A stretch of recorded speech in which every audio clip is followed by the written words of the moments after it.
আমরা হচ্ছে আজকে স্টার্ট করব কণার গতি তত্ত্ব। লাস্ট ক্লাসেই স্টার্ট করছি আমরা ওইটা, ওখান থেকে কন্টিনিউ করব আর কি। সো কণার গতি তত্ত্বে কয়েকটা জিনিস পড়তে চাই, জাস্ট মোমেন্ট। আচ্ছা, সো আমরা হচ্ছে শুধু ফর্মুলাগুলোই লিখে দিব, তার কারণ হচ্ছে এগুলোর প্রুফ ইউজুয়ালি জীবনেও কখনো আসে না এবং খুব একটা ইম্পর্ট্যান্ট কিছুও না। বুঝে থাকতে পারলে, বুঝে রাখতে পারলে ভালো, কিন্তু এগেইন সময় নষ্ট হয় আর কি অনেক বেশি। সো আমরা কাইনেটিক থিওরি অফ পার্টিকেলস পড়তেছি, কাইনেটিক থিওরি অফ পার্টিকেলস। তবে কিছু কিছু জিনিস একটু জানা দরকার, ওইগুলো একটু বলে দিতেছি, ঠিক আছে? কণার গতি তত্ত্ব।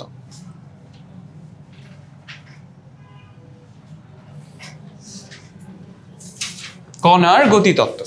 আচ্ছা, কণার গতিতত্ত্বে আমরা যেই ব্যাপারগুলো নিয়ে আলোচনা করি সেগুলো হচ্ছে বেসিক্যালি এরকম যে এইরকম আমাদের কাছে যদি কি থাকে, একটা বক্স থাকে, ঠিক আছে? এরকম একটা বক্স যদি থাকে, একটা 3 ডাইমেনশনাল, 3D তো ডেফিনেটলি 3D স্পেসের মধ্যেই থাকতে হবে, এবং এইখানে হচ্ছে কণা আছে, ঠিক আছে? এই যে কণা, পার্টিকেলস, তাহলে এই পার্টিকেলগুলো ছোটাছুটি করতে থাকে। পার্টিকেলগুলো কিরকম ভাবে গতিশীল থাকে আমরা বলি ব্রাউনিয়ান মোশন, ব্রাউনীয় গতি। ব্রাউনীয় গতি কি? একটা আনপ্রেডিক্টেবল মোশন, যেটা নেক্সট কোন দিকে যাবে সেটা আমরা ডিটেক্ট করতে পারি না আর কি। তো যাই হোক, এইবার এইখানে এসে ধাক্কা খেয়ে তারপরে হয়তো বা এই যে এখানে গিয়ে ধাক্কা খেয়ে অন্য কোনো দিকে চলে যায়, ওখান থেকে এরকম করে ডিফারেন্ট র্যান্ডমলি কি করতে থাকে, ছোটাছুটি করতে থাকে।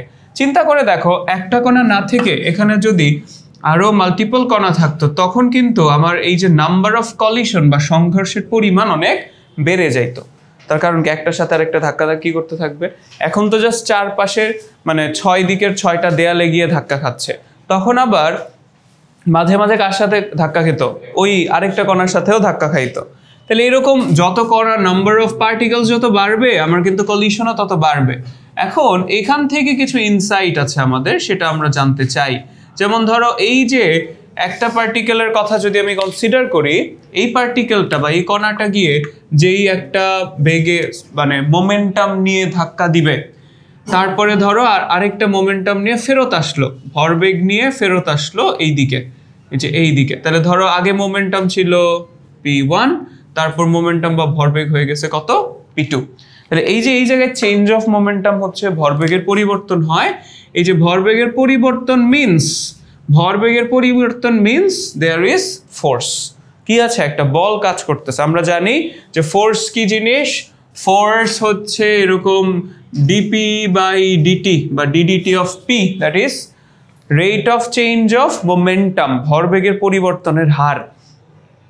তাহলে এই যে কোনো কিছু আমি যখন সামনের দিকে ঢিল দিলাম, ঠিক আছে, এটা এই দিকে গেল, গিয়ে তারপর আবার হচ্ছে যে পেছনের দিকে ফেরত আসলো। এই যে সামনে গিয়ে পেছনের দিকে ফেরত আসলো, বা এই যে সামনে গিয়ে পেছনের দিকে ফেরত আসলো, এই যে ফেরত আসার ফলে এই জায়গায় কি হয়েছে, এখানে একটা বল প্রয়োগ হয়েছে, কলিশন হয়েছে, মানে একটা বল প্রয়োগ করছে। আচ্ছা, এখন কথা হইতেছে যে এই যে বলটা এই এরিয়াটার উপরে কাজ করতেছে। আমরা জানি যে কোনো একটা নির্দিষ্ট পরিমাণ এরিয়ার উপরে যদি বল কাজ করে, তখন সেটাকে আমরা কি বলি, প্রেসার বলি, বুঝছি? So that is pressure. এই যে আমরা গ্যাসের যে প্রেসার বলি, গ্যাসের প্রেসারটা কোথা থেকে আসে? গ্যাসের প্রেসারটা আসে হচ্ছে এই কণাগুলো ছোটাছুটি করে দেয়ালের মধ্যে আঘাত করতেছে। এই যে দেয়ালের মধ্যে আঘাত করার কারণে বল প্রয়োগ হচ্ছে, এন্ড আমরা জানি যে ইউনিট এরিয়ার উপরে যে পরিমাণ বল কাজ করে সেটাকে কি বলে, প্রেসার বা চাপ বলি। বুঝতে পারতেছি? তাহলে গ্যাসের প্রেসার কেন হয়? গ্যাসের প্রেসার হয় বিকজ অফ এই যে কলিশন, সংঘর্ষ, ঠিক আছে, ছোটাছুটি করতে থাকে এইটা। এখন এই জায়গায় কিছু ব্যাপার আছে। ধরো 3টা কণা আমার এখানে আঁকা আছে। এই যে 3টা কণার গতির কথা যদি আমি বলি, তাহলে 3 দিক বরাবর গতি আছে। এক নম্বর কথা হচ্ছে যে এক্স অক্ষ বরাবর ভেলোসিটি আছে, ওয়াই এক্সিস বরাবর আছে, জেড এক্সিস বরাবর আছে, সেইটা একটা ফ্যাক্ট। আর আরেকটা ব্যাপার হচ্ছে যে এখানে আবার প্রত্যেকটা কণার আবার গতিগুলো কি আলাদা আলাদা, ঠিক আছে, আলাদা আলাদা গতি। সো আবার একটু বুঝাই দেই, তাহলে এই যে একটা পার্টিকুলার কণার কথা যদি তুমি কনসিডার করো, তখন হয়তো দেখা যাবে যে এটার এক্স অক্ষ বরাবর একটা ভেলোসিটি ছিল ইউ, ওয়াই অক্ষ বরাবর একটা ভেলোসিটি ছিল, ধরে নিচ্ছি ভি, ঠিক আছে v, এবং z axis বরাবর একটা ভেলোসিটি ছিল, ধরে নাও uv এর পরে কি আসে w, আচ্ছা থ্যাংক ইউ w, ওকে।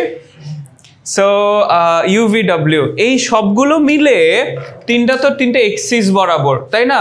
এটা হচ্ছে ইউ আই ক্যাপ, এটা ধরো ভি জে ক্যাপ, আর এটা ডাব্লিউ কে ক্যাপ। তো সবগুলো মিলে আলটিমেটলি একটা যে ভেলোসিটি আমরা বলতেছি সেটাকে প্রকাশ করি কি দিয়ে? সি দিয়ে।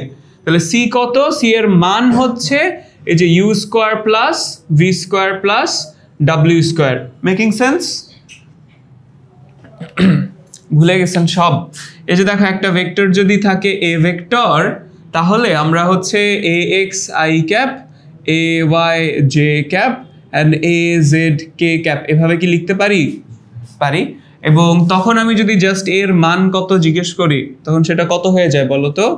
X square plus A Y square plus A square, এরকম না? এটাই লিখছি জাস্ট এখানে। তো এখানে যে টোটাল ভেলোসিটি বা টোটাল বেগ আমরা যেটা বলছি, এই একটা বেগ দিয়ে প্রকাশ করলে সেটা হবে দিস, সি মান হবে সি দিয়ে প্রকাশ করি আর কি আমরা। এখন সিতে কেন যাচ্ছি? বিকজ এই যে প্রত্যেকটা কণা, এখানে ধরো একটা দুইটা তিনটা কণার ছবি আঁকা আছে, তার মানে প্রতিটা কণার কিন্তু আসলে সি যেটা আছে সেই সি বা বেগ যেটা সেটা আলাদা আলাদা, অর্থাৎ পার্টিকেল ভেলোসিটি প্রত্যেকটার আলাদা আলাদা। এখন আমি যদি তোমাকে জিজ্ঞেস করি যে আচ্ছা ঠিক আছে, একটা কন্টেইনারের মধ্যে কিছু গ্যাস আছে, গ্যাসগুলোর বেগ কত? জাস্ট বললাম যে গ্যাসের যে পার্টিকেলস আছে তার বেগ কত। What does that mean? বেগ কত মানে কি? বেগ কত মানে যেটা জিজ্ঞেস করতেছে সেটা হচ্ছে গড় বেগ কত। কারণ প্রত্যেকটা কণা প্রত্যেকটা সময়ে ভিন্ন ভিন্ন বেগে গতিশীল, ঠিক আছে? ভিন্ন ভিন্ন বেগে গতিশীল, তার মধ্যে আমরা একটা গড় বা অ্যাভারেজ একটা ভেলোসিটি বের করতে চাচ্ছি। মানে অ্যাভারেজ করতে গেলে যেটা হয় সেটা হচ্ছে মানে অরিজিনাল যে অ্যাভারেজ, সেই অ্যাভারেজটার ক্ষেত্রে দেখা যায় যে ঠিকঠাক ভ্যালু দেখায় না। মানে বাংলা অ্যাভারেজ যেটা আমরা যেমনি করি, বাংলা অ্যাভারেজ মানে বুঝতেছো, ওই যে যোগ করে ভাগ করে দেওয়া, ঠিক আছে? We have to options, we also have that option, যে একটা ধরো 10টা কণার গতি আমরা জানি, তাহলে একটা হচ্ছে এ ভি জি অ্যাভারেজ, তাহলে সি অ্যাভারেজ হচ্ছে জাস্ট ধরো এই যেরকম করে C1 C2 C3 C4 এরকম করে এন দিয়ে ভাগ করে দিলে যেটা হয় সেটা। আমরা সি অ্যাভারেজ বের করি না ইউজুয়ালি। সি অ্যাভারেজের যদিও একটা মান আছে, সি অ্যাভারেজের মান এটা হচ্ছে থিওরিটিক্যালি বের করা হয়েছে। তাহলে সি অ্যাভারেজের যে ভ্যালুটা সেটা স্ট্যাটিস্টিক্স থেকে বের করা হয়েছে, যে C average velocity of particle, এটা স্ট্যাটিস্টিক্স থেকে আসছে হচ্ছে √8RT/πm। লিখে নেন, √8RT/πm অ্যাভারেজ ভেলোসিটি, কণার অ্যাভারেজ ভেলোসিটি, গড় বেগ। টি হচ্ছে টেম্পারেচার, অবশ্যই ইন কেলভিন। এম হচ্ছে আমরা বলি মলিকুলার মাস বা আণবিক ভর।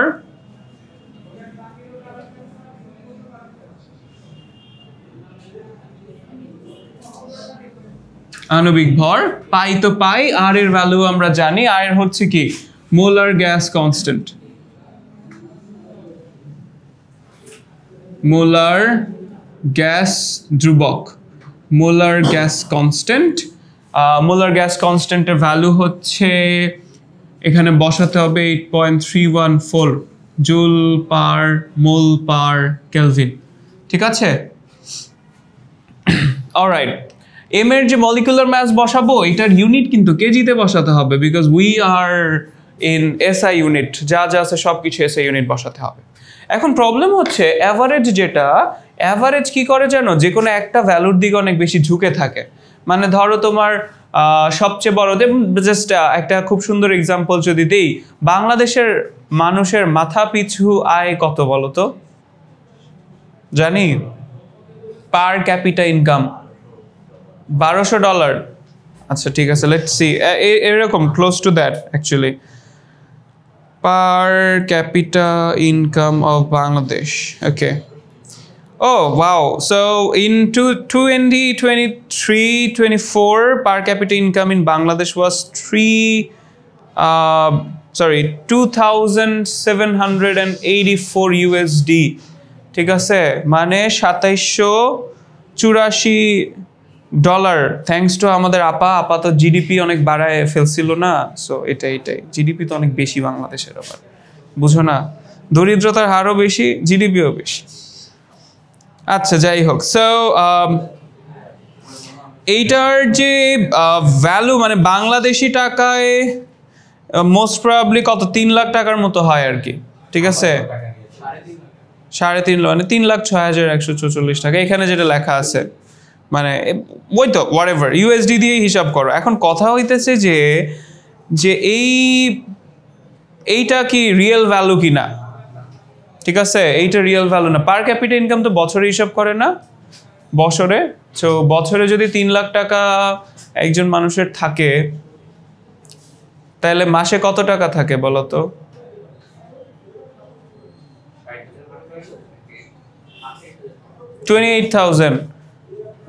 28,000, ঠিক আছে, কিন্তু এইটা কি আসলে রিয়েল ভ্যালু না তো।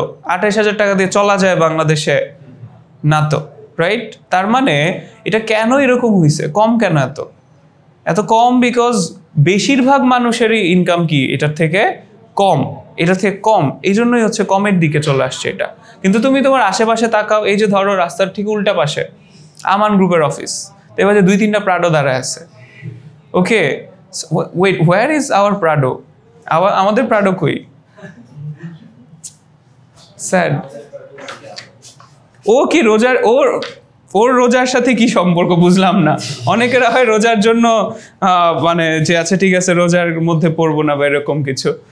আচ্ছা ঠিক আছে, যাই হোক, সো এই যে অ্যাভারেজের মধ্যে এরকম কি আছে, ঘাপলা আছে। অ্যাভারেজ সবসময় মানে কখনোই হচ্ছে রিয়েল ভ্যালুর সাথে কি করে না, মিলে না, প্রবলেম হচ্ছে ওইটা। তো এখন যেটা করতে পারি আমরা সেটা হচ্ছে স্ট্যাটিস্টিক্সে, স্ট্যাট আছে এখানে কারো? স্ট্যাট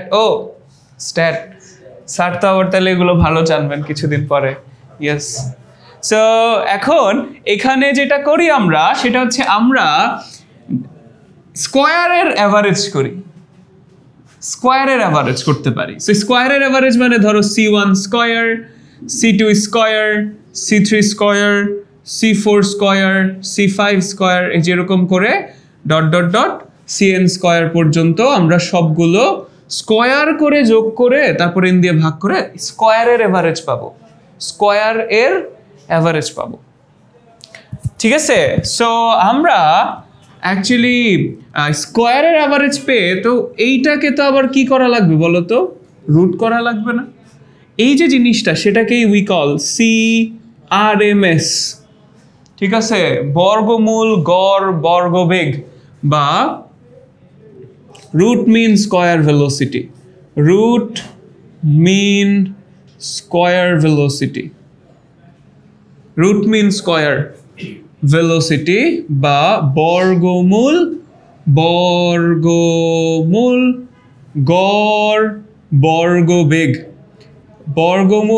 গড় বর্গবেগ, what is that?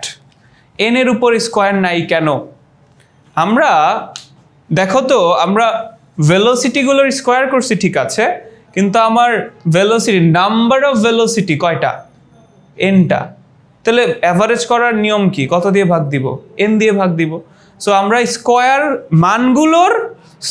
মানগুলোর কি করতেছি? অ্যাভারেজ করতেছি, অ্যান্ড দেন অ্যাভারেজটাকে কি করতেছি? রুট করতেছি। যাই হোক, এইটার এক্সাম্পল দিই একটা। সো আমাকে ধরো এরকম কিছু ভেলোসিটি দেওয়া আছে, ধরো তোমাকে কিছু নাম্বার দিয়ে দিছি র্যান্ডম, যে ধরো 10, 9, 8, 10, 7, 5, 10, 9, 6, 8, 5, ধরো এই যে এটা দিলাম, বললাম যে এটার CRMS ভ্যালু কত। এই যে ভর্তি পরীক্ষায় মাঝে মাঝে এরকম দুষ্টামি করে, টাইম খাওয়ানোর জন্য এই যে এরকম হচ্ছে অ্যাকচুয়াল ভ্যালুজ দিয়ে দেয়। টাইম নষ্ট হবে না তোমার, তুমি যদি ক্যালকুলেটরে ফাস্ট না হও তাহলে কিন্তু সমস্যা। তাহলে এই যে এখানে এটার ধরো CRMS যদি আমি ক্যালকুলেট করতে চাই, যদি বললাম যেগুলো ভেলোসিটি সবগুলো, so then what we need to do is, আমাদেরকে কি করতে হবে? প্রত্যেকটার স্কোয়ার করতে হবে। এখন মান কয়টা এখানে? 1, 2, 3, 4, 5, 6, 7, 8, 9, 10, 11টা। তার মানে অ্যাকচুয়ালি ভাগ দিব কত দিয়ে? 11 দিয়ে। That's fixed. এবার যেহেতু আরএমএস বের করতে চাই, গড় বর্গবেগ, ঠিক আছে, বর্গবেগের গড় বের করতে চাই, আর তারপর তো বর্গমূল করতেই হয়, বিকজ দ্যাটস দ্য স্কোয়ারের অ্যাভারেজ। আচ্ছা, তাহলে বর্গবেগের গড় তাহলে কত হবে? এই যে 10 square, 9 square, 8 square, 10 square, 7 square, calculator বের করেন সবাই। 5 square, 10 square, 9 square, 6 square, 8 square, 5 square.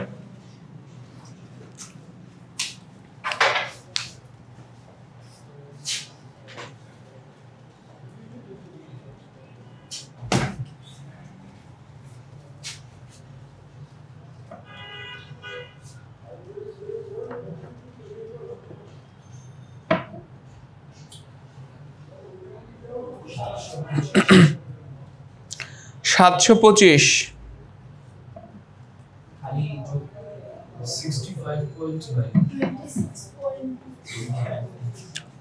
এইটা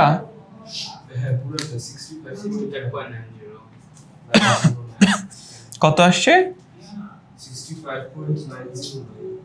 909। এটা কিন্তু সিআরএমএস স্কোয়ার, ঠিক আছে? তাহলে শুধু সিআরএমএস যদি ক্যালকুলেট করতে চাই, এটা রুট করতে হবে, দেখো কত আসে, 8.1184। এই যে এটা হচ্ছে সিআরএমএস বের করার প্রসেস, বুঝতে পারছি? এখন সিআরএমএস এর এগেইন এগুলো স্ট্যাটিস্টিক্সে আমাদের কাছে তো পার্টিকেল থাকবে কি 8টা 9টা 10টা, মানে মিলিয়নস অফ পার্টিকেলস থাকবে। এখন ওগুলো নিয়ে আমরা এরকম ম্যানুয়ালি হিসাব করতে পারবো না। Here comes statistics. স্ট্যাটিস্টিক্স সেখানেই আসে যে আমরা এখানে এদের জন্য কি করি, একটা ফর্মুলা বের করে ফেলছি। ফর্মুলাটা কত? ফর্মুলা হচ্ছে এরকম, CRMS is equals two √3RT/M, ঠিক আছে? এই হচ্ছে CRMS এর ফর্মুলা। তাহলে আরএমএস ফর্মুলা বা রুট মিন স্কোয়ার ভ্যালুর ফর্মুলা √3RT/M। সো কোনটা কি? টি হচ্ছে temperature, temperature in kelvin, M হচ্ছে মলিকুলার মাস বা আণবিক ভর।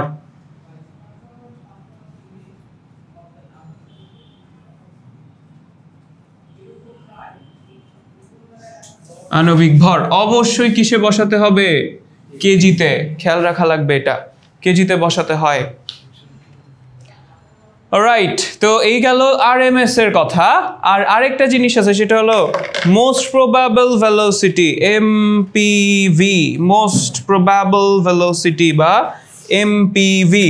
সো সিএমপিভি বাংলা লিখে দিচ্ছি। এইটার ভ্যালু হচ্ছে √2kT/m, 2kT/m। আচ্ছা, আর হোয়াট ইজ কে? কে হচ্ছে R/NA, ঠিক আছে? R/NA। অলরাইট, লেটস সি তাহলে কোনটা কি বুঝাচ্ছি। তাহলে এইটাকে আমরা বলছি হচ্ছে most probable velocity, most probable velocity বা সর্বোচ্চ সম্ভাব্য বেগ, সর্বোচ্চ সম্ভাব্য বেগ, ঠিক আছে? টি হচ্ছে টেম্পারেচার বা তাপমাত্রা, অবশ্যই কেলভিনে থাকতে হবে। এম হচ্ছে জাস্ট নর্মাল ভর, কয় কেজি বা কত গ্রাম, মানে কেজিতে তো নিতেই হবে আমাদেরকে, তো কত কেজি পার্টিকেল আছে। উপরেরটা কিন্তু কি ছিল? Molecular mass. যতগুলোই পার্টিকেল থাকুক না কেন, তোমার মলিকুলার ম্যাস তো সেম। অক্সিজেন থাকলে 32 × 10⁻³ কেজি, কার্বন ডাইঅক্সাইড থাকলে 44 × 10⁻³ কেজি। আর বাট এখানে হচ্ছে ওই যে ওই পাত্রের মধ্যে, ওই কন্টেনারের মধ্যে কত গ্রাম বা কত কেজি গ্যাস আছে সেটা বসাইতে হবে, বুঝতে পারছি? আর কে এর নাম বলতে পারি কেউ?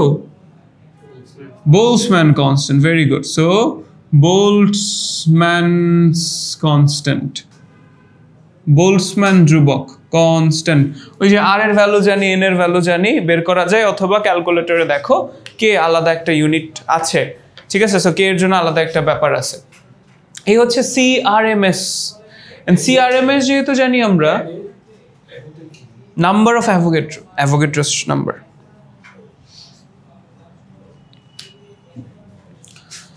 আচ্ছা, সো এখান থেকে আরো অনেক কিছু লিখতে ইচ্ছা করতেছে, বাট আমরা অ্যাকচুয়ালি অত কিছুর দিকে যাব না। আমরা সিআরএমএস এর আরো কয়েকটা ফরম্যাট একটু দেখতে চাই।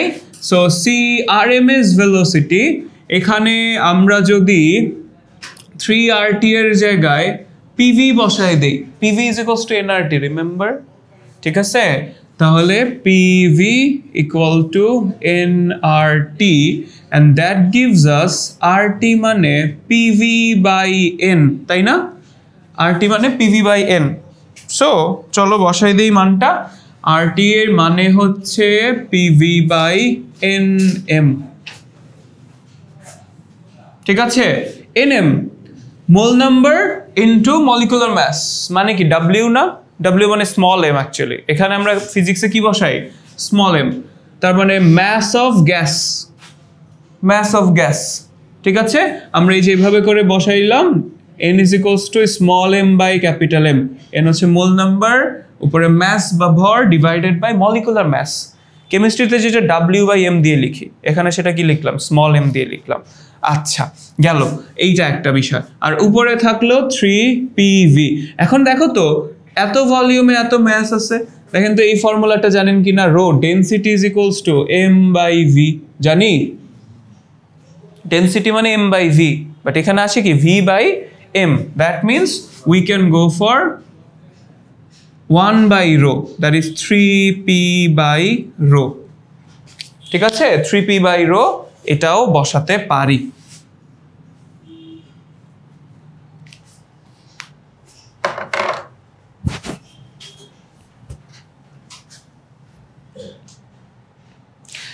আচ্ছা, এবং এখান থেকে আমরা কিন্তু এবার তোমাকে যদি পার্টিকুলার কোনো একটা পার্টিকুলার কাইনেটিক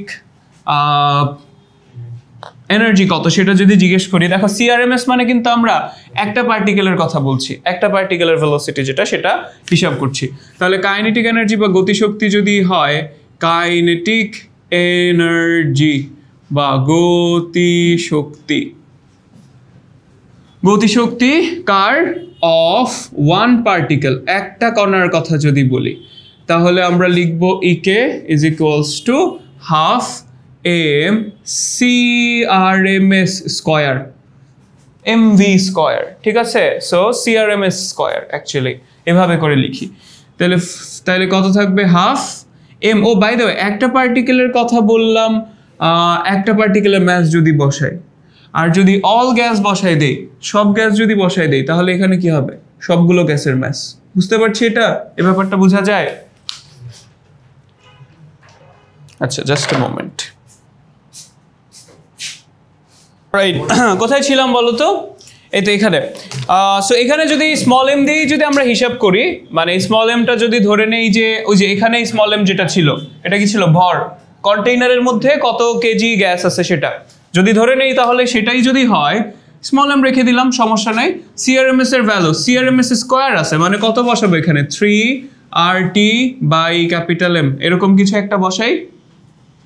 ওকে, তাহলে ই কে সমান আমরা বসাতে, মানে আমরা যেটা পাচ্ছি, আবার এখান থেকে এই লাইন থেকে ঘুরেই কিন্তু এই লাইনে আসছি আমরা, এই লাইনে, তাই না? তার মানে সিআরএমএস মানে আমরা এই 3RT বাই এম না বসাই দিয়ে আমরা 3PV বাই স্মল এমও বসাতে পারতাম, এন্ড তখন এই small M R capital M কাটাকাটি চলে যেত।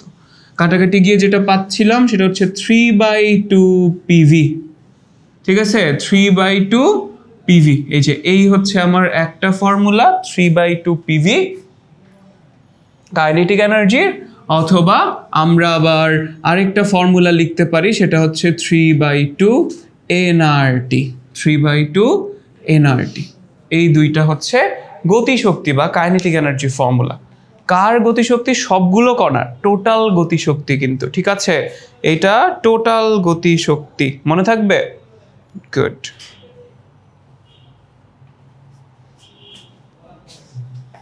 এখন তোমাকে যদি আরেকটা কথা জিজ্ঞেস করি যে আচ্ছা ঠিক আছে, অ্যাভারেজ কাইনেটিক এনার্জি কত? তাহলে আমরা জিজ্ঞেস করলাম যে অ্যাভারেজ কাইনেটিক এনার্জি ইন 1 মোল,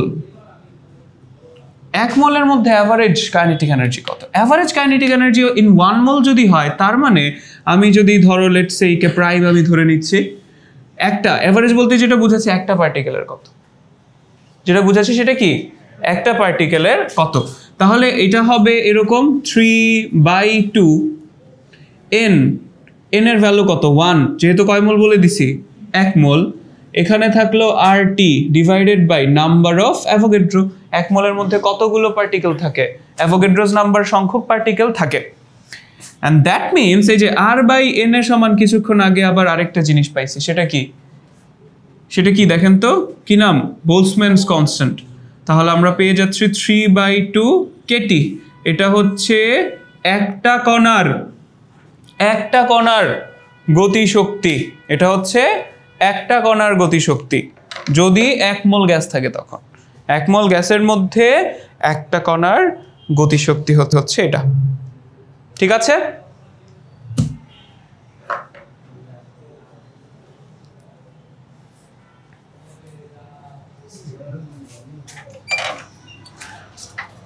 সুমন একটা দেখবেন কি হয়েছে কিনা।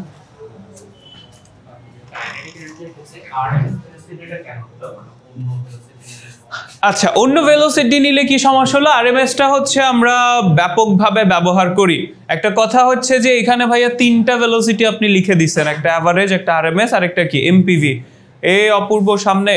সো এই 3টার মধ্যে আরএমএসটা হচ্ছে সবাই মিলে ডিসাইড করছে যে হ্যাঁ দিস ইজ দ্য বেস্ট। ঠিক আছে, this is the best. Most probable ভেলোসিটিটা কি? এটা হচ্ছে বেশিরভাগ কণা যেইটাতে চলে, বেশিরভাগ কণা যেটাতে চলে, but it's not the average. ঠিক আছে, it's not even close two average. ঠিক আছে, ধরো তোমার মানে বেশিরভাগ কণা যেইটাতে চলে মানে হচ্ছে এটা মানে এটা মিডলের দিকে হচ্ছে বেশি ফোকাস করে আর কি, কারণ হচ্ছে মাঝামাঝি ভ্যালুগুলোতে বেশি থাকে। কিন্তু ধরো এখন মানে কিভাবে বলবো, ইটস কমপ্লিকেটেড, অ্যাভারেজের পুরো সিস্টেমটাই খুব কমপ্লিকেটেড। ঠিক আছে, সো ওইদিকে আমরা এক্সাম্পল না দিতে যাই, কিন্তু আসল কথা হচ্ছে এই যে আমরা সিআরএমএসটাই হচ্ছে ধরে নেই যে এটাই আমাদের জন্য পারফেক্ট অ্যাভারেজ। ঠিক আছে, এবং আমরা ধরে নিচ্ছি যে প্রত্যেকটা পার্টিকেল তাহলে সিআরএমএস ভেলোসিটিতে চলে, এই জন্য সিআরএমএস দিয়ে হচ্ছে মোস্ট অফ দ্য টাইম হিসাব করি। ঠিক আছে, ওকে। আচ্ছা, যখন বড় হয়ে যাবো তখন দেখবো যে না, মানে বাকিগুলো দিয়েও হিসাব হয়, এগুলো জাস্ট কনভেনশন, এগুলো কোনোটা ফিক্সড না যে আমরা সিআরএমএস দিয়ে করছি মানে সিআরএমএস দিয়েই করতে হবে না। ঠিক আছে, ইটস নট লাইক দ্যাট। কিন্তু আমরা সিআরএমএসই জানি বা পারি, এজন্য শুধু সিআরএমএস দিয়েই করি। বুঝতে পেরেছি? আচ্ছা, প্র্যাকটিস শিট আসতেছে। সো প্র্যাকটিস শিট আসার আগে যেহেতু আমরা প্র্যাকটিস করতে পারি এখান থেকে কিছু, তবে এমনি র্যান্ডম কিছু জিনিস নিয়ে আলোচনা করা যেতে পারে। যেমন ধরো আমরা যদি ডিফারেন্ট টেম্পারেচারে সিআরএমএস ভেলোসিটি নিয়ে কথাবার্তা বলি, CRMS 1 divided by CRMS 2, temperature যখন আলাদা হয়ে যায় তখন the thing becomes this T1 by T2। এই যে এভাবে করে আমরা হচ্ছে রিপ্রেজেন্ট করতে পারি ডিফারেন্ট টেম্পারেচারে সিআরএমএস এর কথা, সেম গ্যাস যদি হয়। Same gas different temperature. ঠিক আছে, সেম গ্যাস ডিফারেন্ট টেম্পারেচার। আর আমার যদি সিআরএমএস 1 সিআরএমএস 2 আমি যদি ডিফারেন্ট গ্যাস নেই সেম টেম্পারেচারে, তখন এটা হবে এরকম M2 by M1, M2 by M1। সেটা হলো সেম টেম্পারেচারে ডিফারেন্ট গ্যাস যদি রাখি, ডিফারেন্ট গ্যাস, তখন হচ্ছে এভাবে ক্যালকুলেট করতে পারি।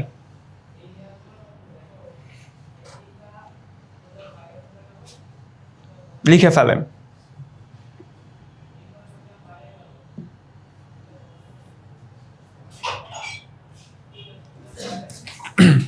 Thank you. অ্যাটেন্ডেন্স না আসলে দিছো, অ্যাটেন্ডেন্স দিছো কোথায় সেটা? ও আচ্ছা, হ্যাঁ হ্যাঁ পাইছি। ও এখানে সিআরএমএস গুলো কোথায়?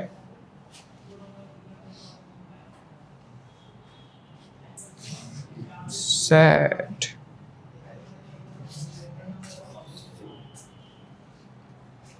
নাও, ওদিকে তো 3 জন মাত্র, পাস করো, এতগুলো লাগার কথা না।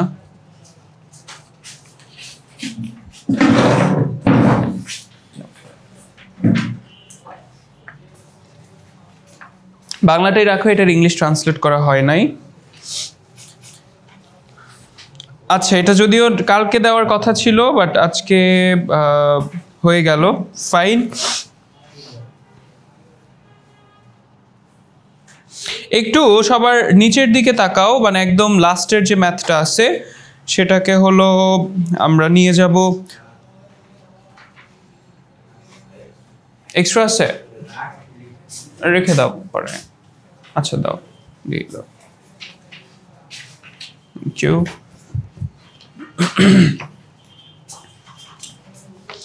অলরাইট, তাহলে আমরা হচ্ছে একটু বের করতে চাই 58 নাম্বার কোয়েশ্চেনটা।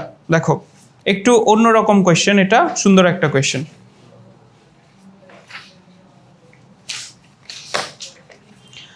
এর মধ্যে বলা হয়েছে পৃথিবী পৃষ্ঠে একটি নাইট্রোজেন অণুর বেগ 0 ডিগ্রি সেলসিয়াস তাপমাত্রায় উক্ত গ্যাসের সিআরএমএস বেগের সমান। ফাইন, বলছে যে একটা নাইট্রোজেন অণুর বেগ হচ্ছে সিআরএমএস বেগের সমান। যদি নাইট্রোজেন অণুটি অন্য অণুর সাথে সংঘর্ষ ছাড়া সোজা উপরের দিকে উঠে যায় তাহলে কত উচ্চতায় উঠবে?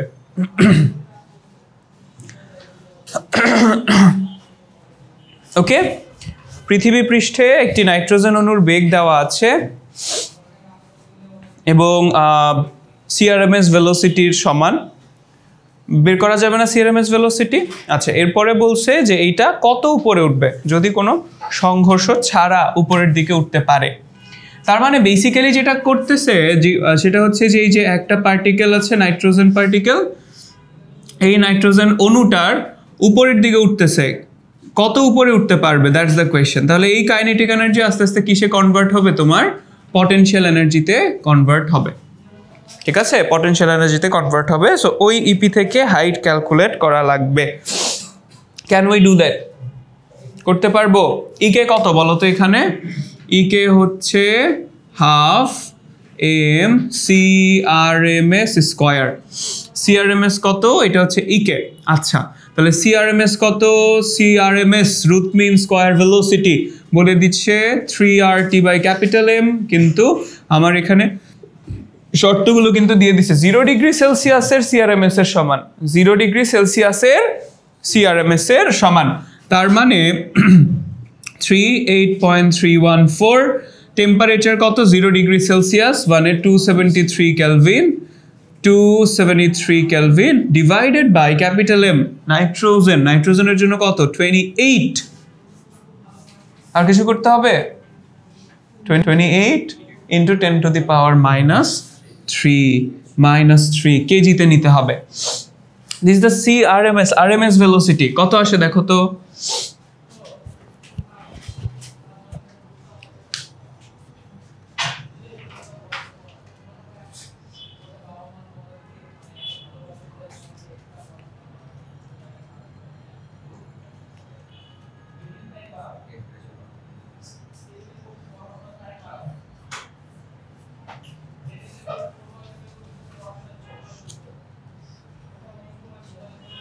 কত আসছে?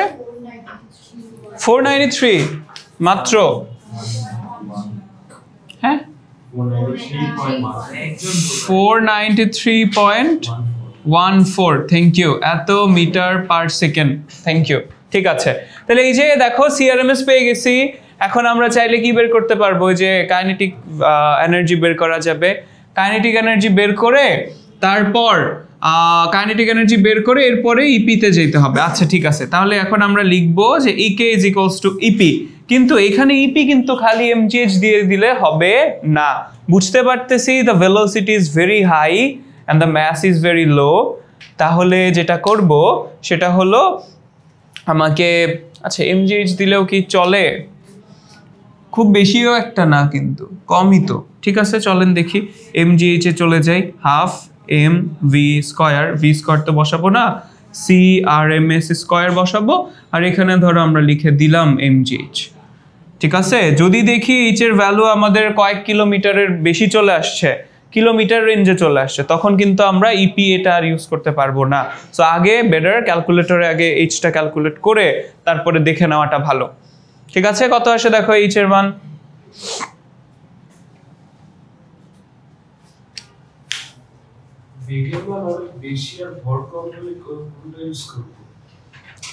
আপাতত এটা থেকে এইচটা বের করো।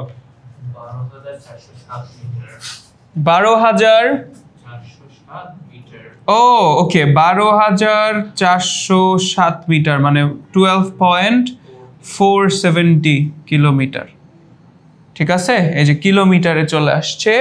যদিও আমাদের অ্যান্সার সামহাও মিলে গেছে, তাহলে আমরা এটা রেখে দিতে পারি। তবে এগেইন আমরা তো ওই চ্যাপ্টারটা পড়ি নাই, এজন্য ওই ফর্মুলাটা দেখাতে পারছি না। চ্যাপ্টার 7 কি পড়ছি আমরা, গ্র্যাভিটি চ্যাপ্টারটা। সো গ্র্যাভিটি চ্যাপ্টারটা পড়লে সেখানে আমরা দেখব যে অ্যাকচুয়ালি যেখানে এত বেশি উচ্চতায় পাঠাইতে হয় জিনিস, তখন আসলে এমজিএইচ ফর্মুলা কাজ করে না, তখন আমাদেরকে একটা অন্য ফর্মুলাতে যাইতে হয়, ইন্টিগ্রেট করা লাগে। সো আমরা কি করি সাধারণত, একটু ছোট্ট করে দেখাই দিই। সো অ্যাকচুয়ালি এখানে আর রেডিয়াস, তো এখান থেকে আমরা কোথায় নিয়ে যেতে চাই এটাকে, এই যে এইচ উচ্চতায় নিয়ে যেতে চাই, এইচ হাইটে। তার মানে আমরা আর হাইট থেকে কোনো একটা জিনিসকে আর প্লাস এইচ হাইটে নিয়ে যেতে চাই। ওকে, সো এরপর ইন্টিগ্রেট করা লাগে আর কি অ্যাকচুয়ালি।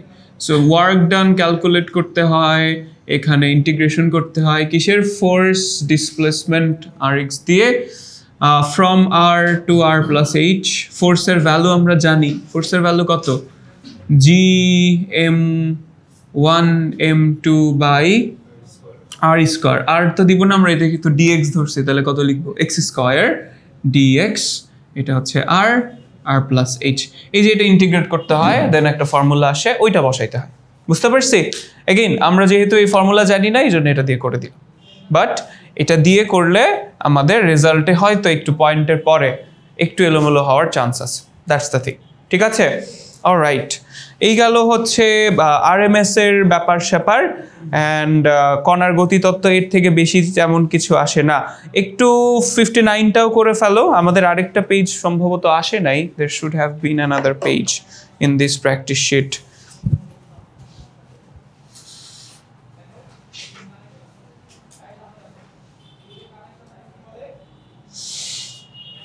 করেন তো 59 কি বলছে, বলছে 27 ডিগ্রি সেলসিয়াস তাপমাত্রার গ্যাসকে কত তাপমাত্রা নেওয়া হলে গড় বেগ দ্বিগুণ হবে। গড় বেগ, অ্যাভারেজ ভেলোসিটি। ঠিক আছে, অ্যাভারেজ ভেলোসিটি কিন্তু not mean probable velocity, average velocity. যদিও সি অ্যাভারেজের যে ব্যাপারটা ছিল, কত ছিল মনে আছে, 8RT/πm।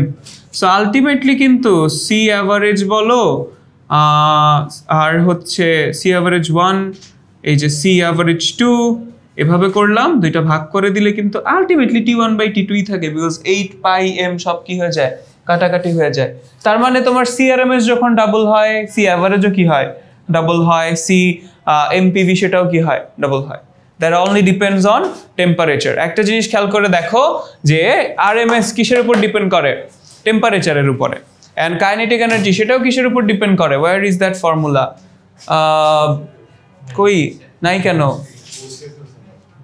শিট। ওকে, সো ওই যে 3/2 আর এনআরটি ফর্মুলা ছিল না, তার মানে kinetic energy also depends on temperature. And এইগুলো মানে এই জন্যই হচ্ছে টেম্পারেচার যখন চেঞ্জ হয়ে যায় আমরা বলি ইন্টারনাল এনার্জি কি হয়, চেঞ্জ হয়, বিকজ কাইনেটিক এনার্জি চেঞ্জ হয়ে যাচ্ছে and only dependent on temperature. ঠিক আছে, আজকে এই পর্যন্তই থাকুক।